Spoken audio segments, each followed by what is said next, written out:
नमस्कार, आप देख रहे हैं एनईएस डिजिटल टीवी और मैं नरेश चौधरी आपका हार्दिक स्वागत करता हूं।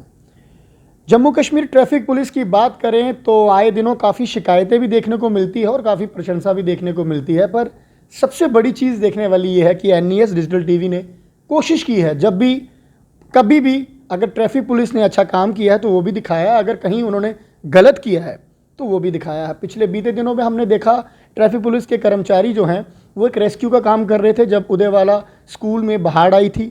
उसके बाद अगर हम देखें तो ट्रैफिक पुलिस जो है कई सारे लोगों की मदद भी करती है, और सबसे बड़ी मदद आज की डेट में जो हमें देखने को मिल रही है वो ट्रैफिक पुलिस कर्मचारियों को कहा जाता है कि आप गाड़ी रुकवाइए और हमें बिठाइए। इसे सबसे बड़ी प्रॉब्लम इस समय जो देखने लग रही है, जो हमें देखने को लग रही है, वो जम्मू क्षेत्र में जो हमें देखने को लग रही है। चाहे वो बात करें हम अगर मिश्रियाला से गाड़ियाँ आती हैं, चाहे वो बात करें हम अगर बड़ी ब्राह्मणा से आती हैं, चाहे वो किसी भी साइड से आती हैं, तो जब वो गाड़ियाँ भर चुकी होती हैं तो वो लोग भी ओवरलोडिंग नहीं करना चाहते। वो नहीं चाहते कि हम ओवरलोडिंग करें, कि हमें भारी भरकम जो है वो फ़ाइन देना पड़े। पर एक चीज़ सबसे बड़ी ये है कि वो लोग जो लोग खड़े रहते हैं वो ना ही अपने समय अनुसार स्कूल पहुंच पा रहे हैं, ना कॉलेज पहुंच पा रहे हैं, और कुछ अधिकारी जो हैं वो अपने ऑफिस भी टाइम पर नहीं पहुंच पा रहे हैं क्योंकि सबके पास अपने वाहन नहीं होते। इसी बीच हमारे साथ चर्चा करने के लिए इस समय एसएसपी ट्रैफिक डॉक्टर कौशल शर्मा जी हमारे साथ मौजूद हैं। सर, सबसे पहले आपका स्वागत है हमारे चैनल पे। Thank you. सर, सबसे बड़ा सवाल यही है इस समय सर, कि जो आए दिन हम देख रहे हैं कि लोगों की जो प्रॉब्लम्स हैं, और हम जो तस्वीरें हमारे पास आती हैं कि ट्रैफिक पुलिस कर्मचारियों को ही उनकी गाड़ी रोककर उनको कहना पड़ता है कि सर बिठा दीजिए हमें, बच्चे बोलते हैं, या फिर जो लोग ऑफिस पहुंच रहे होते हैं उन लोगों को काफ़ी दिक्कतें रहती हैं सर। तो सर ये किस तरह से, अगर आप ओवरलोडिंग रहे तो आप भारी भरकम चालान भी देते हैं, तो किस तरह से चलेगा?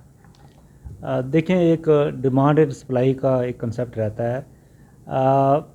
अनफॉर्चुनेटली होता क्या है कि अगर हम रोड से हट जाते हैं, ट्रैफिक पुलिस माइनस कर देते हैं सिटी के बीच में से, तो आप देखेंगे कि बहुत ज़्यादा वायलेशन जो है वो स्टार्ट होना शुरू हो जाती है। आप अगर ट्रैफिक पुलिस को एक हफ्ते के लिए माइनस कर दें तो आपको हर एक टू व्हीलर जो है वो विदाउट हेलमेट मिलेगा, लाइसेंस मिलेगा, रॉन्ग साइड पे चलते हुए लोग दिखाई देंगे, रॉन्ग लेन में चलना शुरू हो जाएंगे, एक मेस सी बन जाएगी।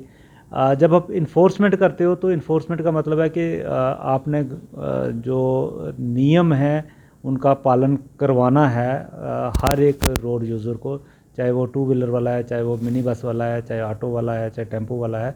और नियम के अनुसार आपको देखना पड़ेगा कि हर एक गाड़ी की एक कैपेसिटी है, उस कैपेसिटी से ज़्यादा आप लोगों को नहीं बैठा सकते। जितनी नंबर ऑफ़ सीट्स हैं उसकी हर एक गाड़ी की स्पेसिफाइड कैपेसिटी होती है, कैपेसिटी से ज़्यादा नहीं। अगर आप कैपेसिटी से ज़्यादा बैठाते हैं, या गाड़ी के पीछे भी अगर सवारियां लटकी रहती हैं, या बस के ऊपर भी लोग बैठे रहते हैं, तो अगर गॉड फॉरबिड कहीं एक्सीडेंट होता है तो उसमें हमारा बहुत ज़्यादा लॉस होता है।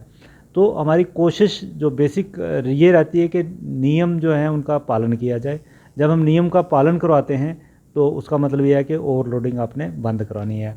और काफ़ी हद तक ओवरलोडिंग जो सिटी के अंदर है आपको रेयरली कभी मिलेगा शाम के टाइम, या कभी हंगरी रूट्स पर कोई गाड़ी होगी जिस पर आप ओवरलोडिंग देखते हैं।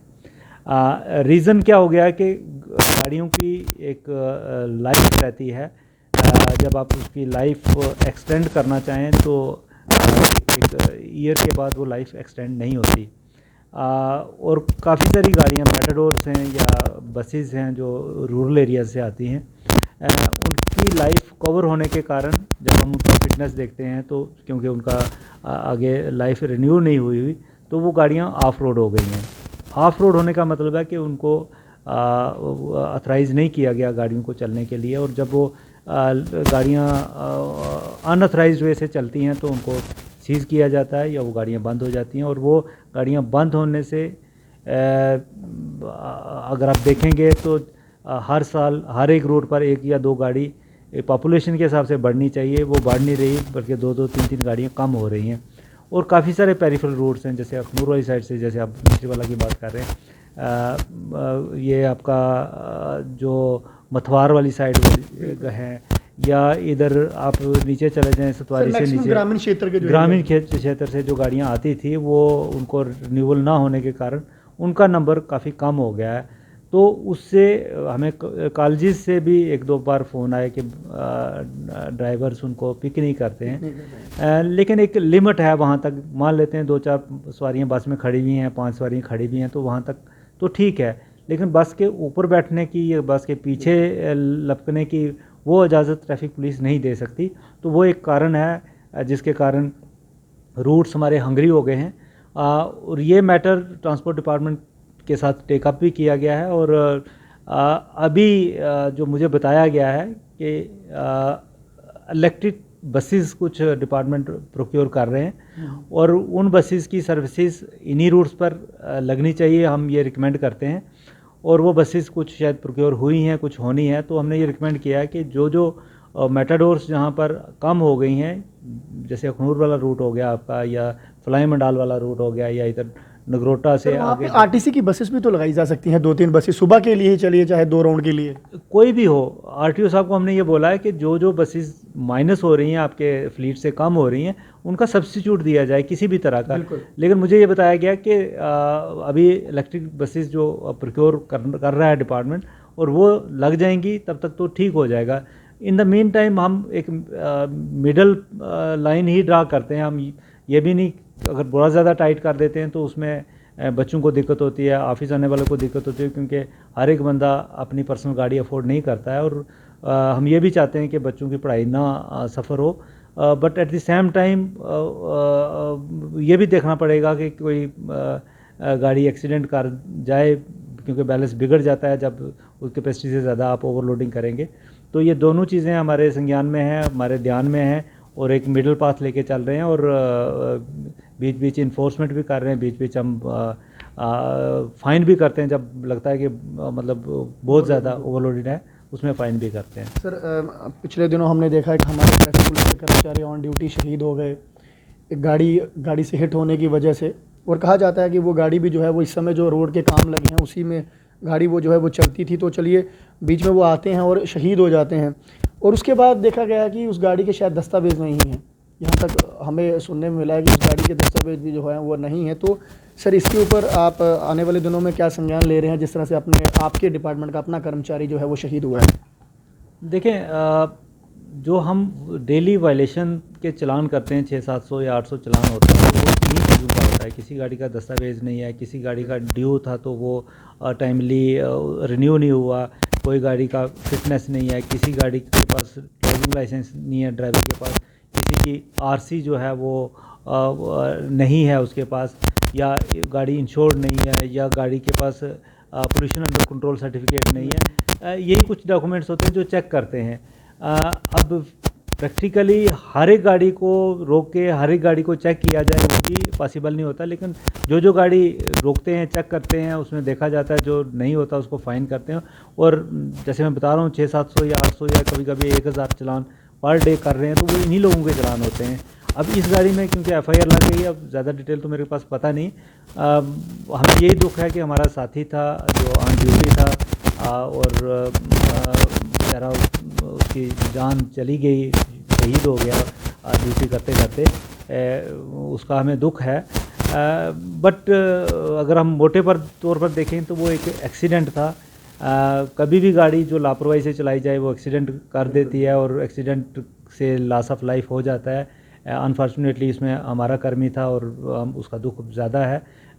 डेली इतने एक्सीडेंट्स हो रहे हैं, तो कोशिश यही होती है कि एक्सीडेंट्स ना हो।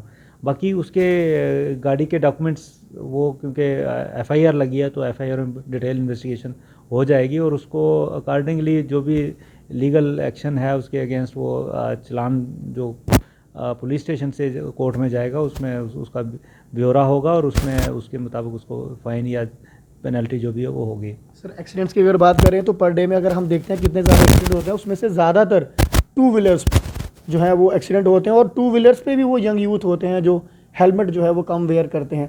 आप क्या मैसेज देंगे उन यूथ को कि हेलमेट कितनी ज़रूरी है? देखें, हर एक बंदे की लाइफ ज़रूरी होती है, क्या चाहे बुज़ुर्ग हो, चाहे बच्चा हो, चाहे जवान हो। लेकिन अगर हम थोड़ा उस वे से देखें कि काफ़ी सारे लोग हैं जो बुढ़ापे में हैं, और उनकी फैमिली में तो उनको संभालने वाले वही बच्चे हैं। होती है, ज़रूरत होती है।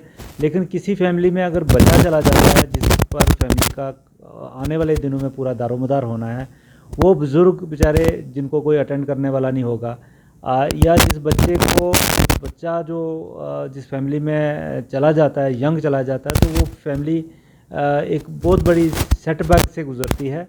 और अगर आप डाटा देखेंगे तो जो रोड एक्सीडेंट्स होते हैं, रोड एक्सीडेंट्स में जो यूथ है ये एक वल्नरेबल ग्रुप होता है, और इसमें मैक्सिमम यही लोग 70% जो डेथ्स होती हैं वो यूथ की होती हैं। और ये एक बड़ा अनफॉर्चुनेट ट्रेंड है। क्योंकि जब बड़े सारे उसमें आप कहने में तो 18 साल के हो जाते हैं, हम मानते हैं कि वो सूझबूझ रखते हैं, लेकिन काफ़ी सारे बच्चे जो 20, 22, 24 साल के भी होते हैं वो उतनी सूझबूझ नहीं रखते हैं।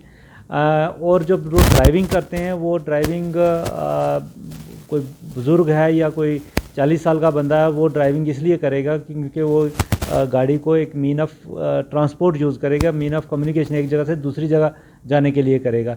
लेकिन बच्चा जो है उससे प्लेयर ड्राइव करेगा, वो उसको वो कभी वो स्टंट के तौर पर उसको एंजॉय करेगा, कभी वो लॉन्ग ड्राइव पे जाएगा, कभी स्पीड मेंटेन नहीं करेगा, कभी जो प्रिकॉशंस लेने हैं, आप ये मान के चलो कि उसको क्रैश हेलमेट पहनना है वो नहीं पहनेगा, या कभी ट्रिपल राइडिंग करेगा। तो इस तरह की चीज़ें करेगा, वो उससे प्लेयर ड्राइव करता है। और वो प्लेयर दूसरा अगर आप देखेंगे, सोशल मीडिया आ गया है, ये वाले वीडियोस वो सोशल मीडिया पर डालेगा, सोशल मीडिया वाले फिर उस पर काफ़ी लोग उस पर लाइक करेंगे, वो जो लाइक करेंगे उससे वो और इंसाइट होगा, और जब वो इंसाइट होगा तो वो कुछ ऐसी चीज़ें कर जाएगा जिसके कारण, ऐसी गफलत करेगा जिसके कारण उसका अपना एक्सीडेंट हो सकता है, किसी और का एक्सीडेंट हो सकता है। तो यूथ जो है ये आपका फ्यूचर का ह्यूमन रिसोर्स है।